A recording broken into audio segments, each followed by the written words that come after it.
Hi everyone, welcome to this professional development video. I will be talking about phonological awareness. So what is phonological awareness? It is the ability to recognize, reflect on, and manipulate the sound structures of spoken language. This is essential for learning to read and write, and it focuses on the sounds of words rather than the printed words. So why is phonological awareness important for your child? Well, it enhances spelling skills, it supports broader language skills and vocabulary development, and it helps children understand how words in spoken language are structured. This supports their phonics, their reading, and the writing.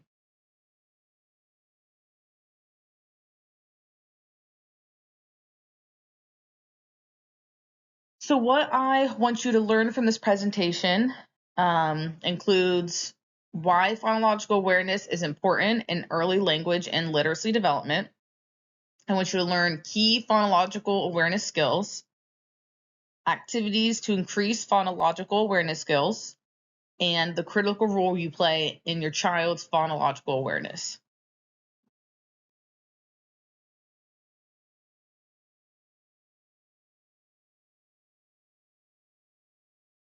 There are a few critical components in phonological awareness, First is syllable awareness. That's recognizing and manipulating syllables within words. This includes skills such as segmenting words, which is breaking words into syllables, and blending words, which is combining syllables to form words. Another is rhyme recognition. This is the ability to identify and produce rhyming words. This skill helps children understand sound patterns and enhances their phonological sensitivity. I'm sure all of you know what rhyming is, but for example, cat rhymes with bat. Moving forward, onset and rhyme awareness is another critical component. This is the understanding the onset is the initial consonant or consonant cluster, and then the rhyme of a word is the vowel following the consonant or syllables. This helps children in recognizing word families and patterns. For example, and we'll go more in depth on these in later slides, but for example, the onset of cat would be k, and then the rhyme of cat would be at. And then lastly, we have phoneme awareness. This is the most advanced level of phonological awareness. This involves recognizing and manipulating individual sounds, which are the phonemes in words.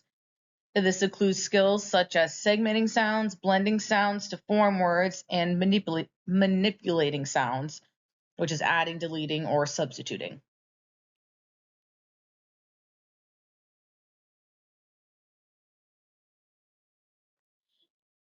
So next we have the progression of the phonological awareness. And I'm going to pull up some notes that I have here to share with you about this.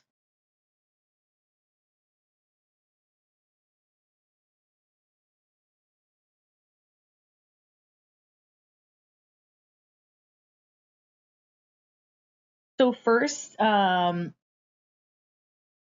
the first 1 and 2 stages of the progression of phonological awareness ranges from ages birth to 2 years. And this is word awareness, which means the children recognize that sentences are made up of separate words.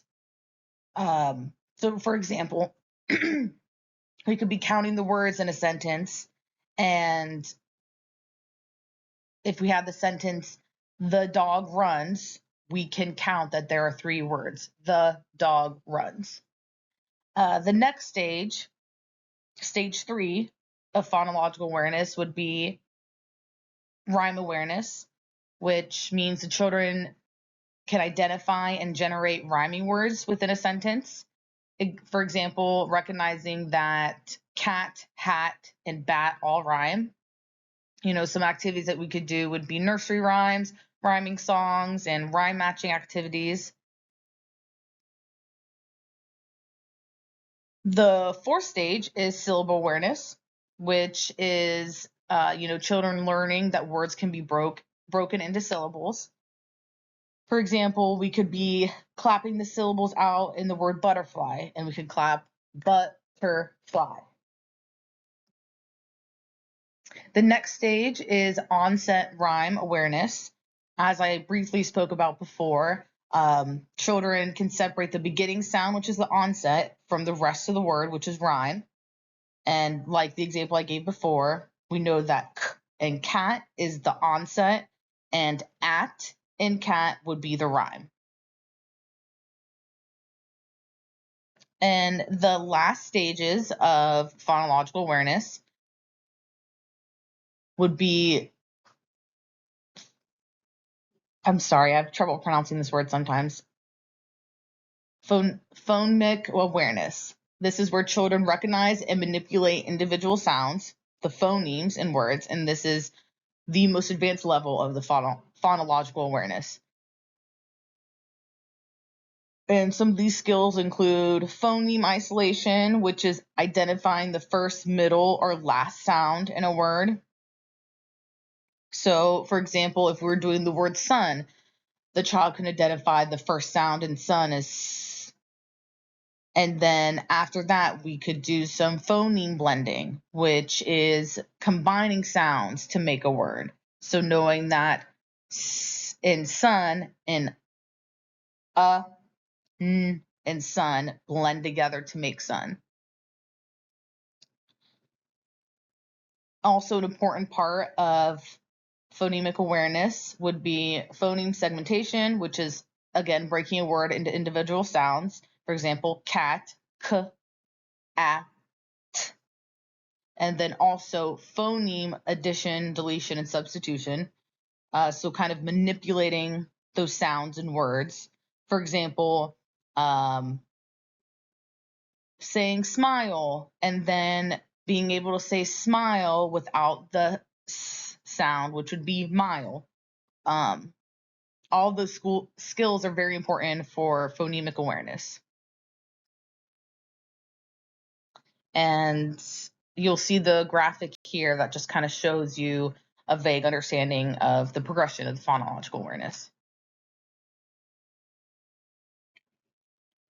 So activities to develop phonological awareness. Just a few, vague, broad activities would be counting words in a sentence, using simple sentences and ask children to count the words in that sentence. You could use your fingers or clapping out the words.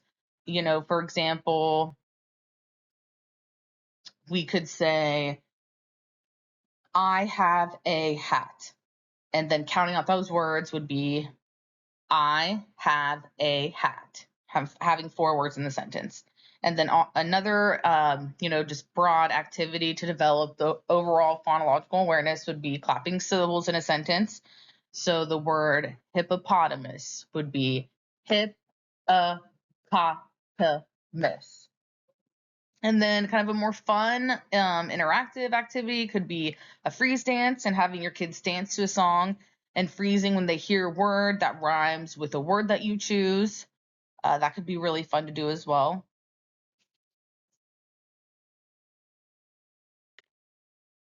So rhyming, going to rhyming, I'm sure most of you know what rhyming means, but just to kind of dive deeper into that, what is rhyming?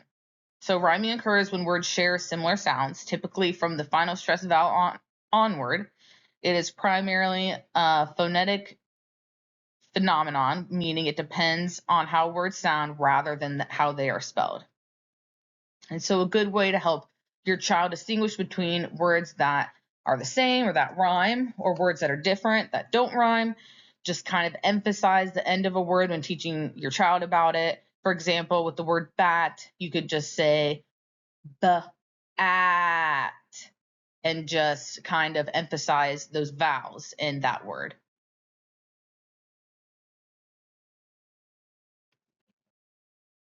A couple rhyme activities that you could do with your child. You could give your children a pair of words and ask them whether the 2 words rhyme or if they don't. For example, you could say, give your children the words bat and cat and ask them if those 2 words rhyme, or giving them another set of words, bat and sock, and helping them identify that those 2 words do not rhyme. You could also do things while you're at the grocery store or in your car and just, point things outside of your car at the grocery store and ask them what rhymes with that object. Maybe just asking them, oh, what rhymes with corn, and having them find a word that rhymes with that. And I think it's really important also to keep these activities short so your child can stay engaged and they don't get bored too easily. Diving deeper into syllables, syllables are the single distinct unit of a sound in a word that carries meaning. It is made up of one or more letters that produce a vowel sound and may be accompanied by consonant sounds before or after. For example, the word cat, we want to clap for cat, it has one syllable. And then the breakdown, it has one vowel sound with a consonant before or after. Next, so as I talked about briefly before, the onset word structure. So the parts of a word are the onset and rhyme. As I said before, the onset of a word is the first distinct sound you hear when pronouncing a word. For example, the onset sound of pig is p. And then for rhyme, a rhyme is separate from the word rhyme. This is a different word than the word rhyme, rhyme. And it is the vowel and all consonant sounds that follow in a one syllable word, or in the same syllable of a multi-syllabic word. So the rhyme of the word pig would be ig.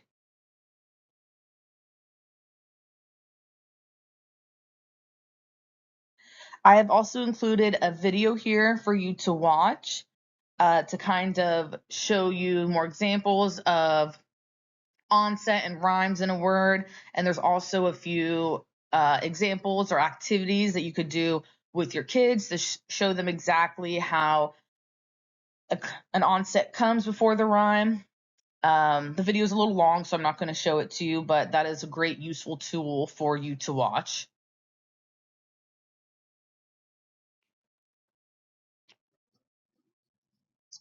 Excuse me, let me pause that.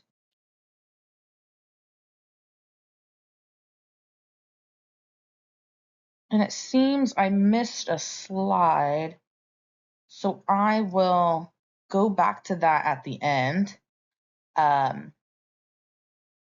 So moving forward to syllables and word structure activities. So some tips for these activities would be to keep the activity short, 5 to 10 minutes long.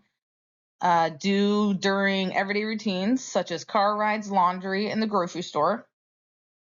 And some of these activities include practice learning syllables by playing I Spy. So that's a fun way to engage your children. Have your child clap for each syllable in a word when pointing out different objects. You can make up silly songs with your child that have rhyming words, such as the bear had no hair and had to share. Just make it silly and fun so it really engages your child. And then lastly, you could choose a sound such as, you could choose whatever sound you want. But for example, you could choose B, and you could ask your child to find objects around the house or, like I said, the grocery store that have the same beginning sound.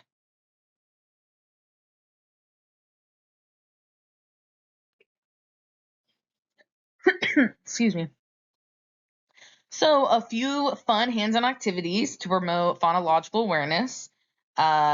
We have syllable hopscotch, which I have a little video for you on the side to show exactly how you could do it. You basically just need to draw or tape hopscotch squares, say a word to your child, have your child hop once for each syllable. So you just need some chalk or tape, and then you can draw out a hopscotch and have the your child do hopscotch. So this video will show you a little bit more of how to do that.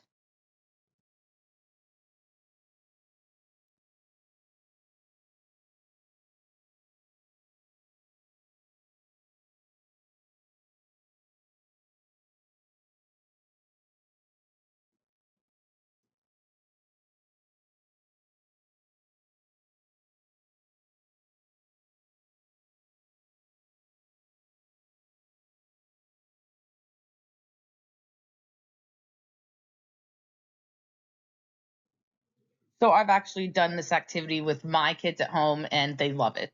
So that's just kind of a little insight of what you could do. Excuse me.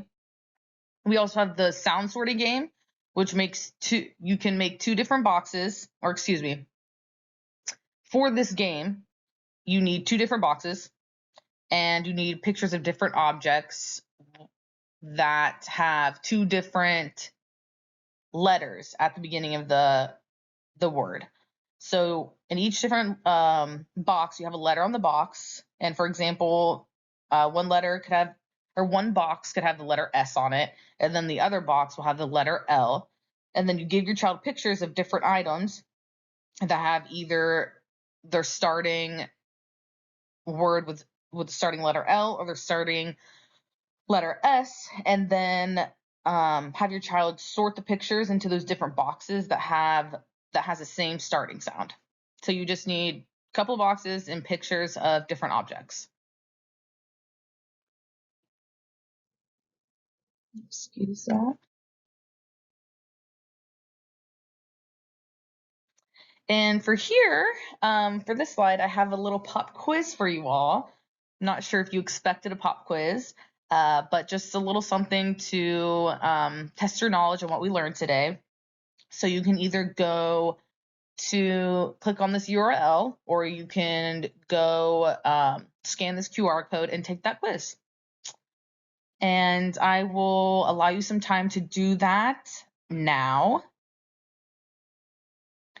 And I just wanted to say thank you. And if you have any questions or concerns, feel free to email me. My email is listed right there. And I just wanted to remind you all to keep your activities short and keep them engaging with your children, and to also do them routinely. Do them through everyday routines, and really get that practice in for your child, because it is very important for them to learn all of these skills to be good readers and good writers in the future.